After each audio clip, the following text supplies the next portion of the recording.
All right, let's talk about something that's a huge headache for developers.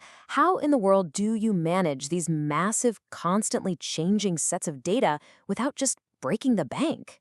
Well, today, we're going to pull back the curtain on a really powerful cloud solution for this exact problem: Azure Table Storage. You know the feeling, right? You're building a web scale app, and you're just getting flooded with data. It's changing all the time, and you've got to store it and get to it fast, all while keeping an eye on your budget. So, what's the move? You see, the big problem is that modern data can be, well, messy. It's not always predictable. It doesn't always want to fit into those nice, neat rows and columns we're used to with traditional databases. And when you're dealing with huge, semi-structured data sets, the old ways just can't keep up. I mean, think about a standard SQL database. They're amazing, but they kind of box you in with a rigid, predefined structure, what we call a schema. So what happens when you need to add a new piece of info for just a few of your users? You literally have to change the entire table structure. At a massive scale, that's not just a pain, it's super expensive. And this is exactly where Azure Table Storage enters the picture.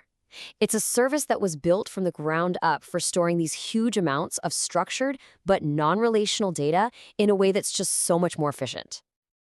Okay, that definition sounds like a bit of a mouthful. I get it. So let's break it down. NoSQL just means it's not your traditional rows and columns database. Key/attribute store is a fancy way of saying it stores data as simple pairs, like a name and a value.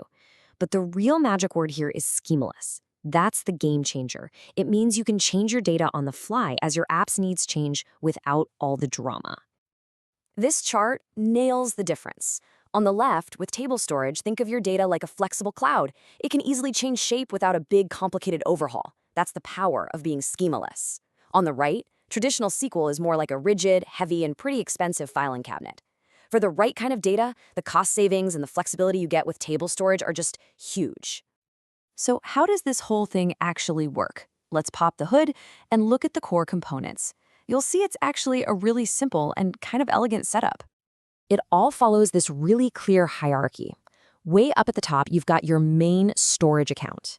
Inside that account, you can create one or more tables to keep your data organized. Then, each table holds a bunch of entities. You can think of these as individual records.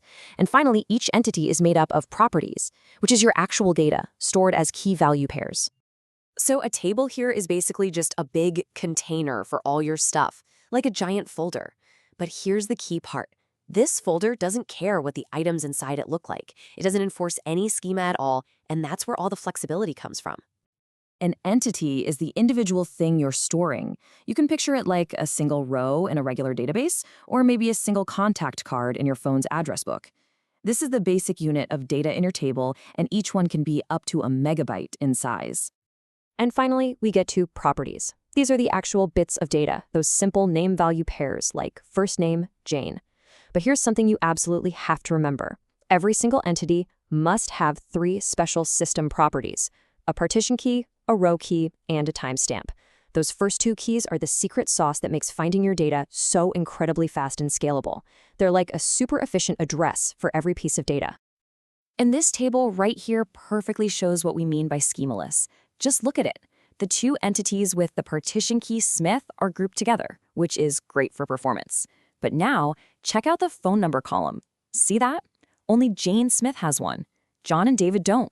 In a traditional database, you'd have these empty, wasted cells. But here, the property just doesn't exist for them.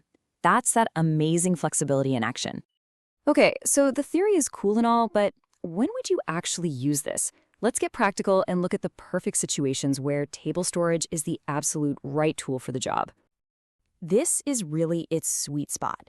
If you're storing terabytes of user data, huge address books, or maybe metadata from a bunch of different devices, it's perfect. It's also great for any dataset where you don't need those complex database relationships, like joins or foreign keys. Basically, if you need super fast, super cheap access to huge amounts of structured data that doesn't all look the same, table storage is a fantastic choice. So we've covered the what, the why, and the how of Azure Table Storage. The big question now is, what's next for you? Let's point you to a few resources to help you get started on your own. If you want to get your hands dirty, the Azure Storage Explorer is this awesome free tool that lets you actually see and play with your data. If you're ready to start coding, you can just jump right in with a .NET SDK. And for those of you who really want to go deep and understand everything it can do, the REST API documentation has all the nitty-gritty details you could ever want. So let's wrap this up. Azure Table Storage gives you this incredible mix of massive scale, incredible flexibility, and it's really cost-effective. So as you're thinking about your next project, just ask yourself this. Could freeing your data from a rigid schema be the one thing that unlocks its true potential?